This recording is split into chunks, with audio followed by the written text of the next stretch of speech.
వాల్మీకి రామాయణంలో లేదు కానీ ఒక చోట ఒక మాట అంటారు, రామరావణ యుద్ధం ప్రారంభమయ్యే ముందు గ్రద్దలు సమావేశం పెట్టుకున్నాయి. కావలసినంత విందు, ఎక్కడా ఎవ్వరూ భోజనాలకి డబ్బు కట్టక్కర్లేదు, కాబట్టి ఉపనయనాలు వివాహాలు ఉన్నవాళ్ళు చక్కగా చేసేసుకోండి.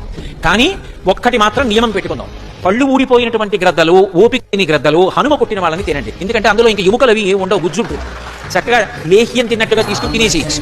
కాస్త మధ్య వయస్కులైనటువంటి వాళ్ళు అంగదుడు, నలుడు, నీలుడు, జాంబవంతుడు ఇలాంటి వాళ్ళు కొట్టినటువంటి వాళ్ళని తినండి.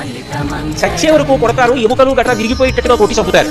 కాబట్టి మధ్య వయస్కులకి పెద్ద ఇబ్బంది ఉండదు, తినచ్చు. అందుకని వాళ్ళు తినండి.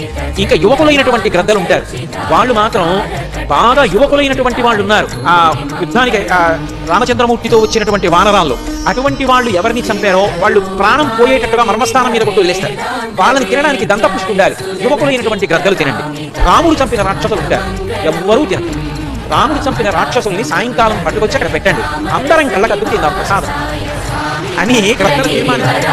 ఒకటి వాల్మీకి రామాయణం కాదు, ఎవరో సంతోషపడడానికి యుద్ధంలో ఎవరెవరి యుద్ధశక్తి ఎలా ఉంటుందన్నదాన్ని ఆవిష్కరించడానికి చెప్పినటువంటి విశేషం.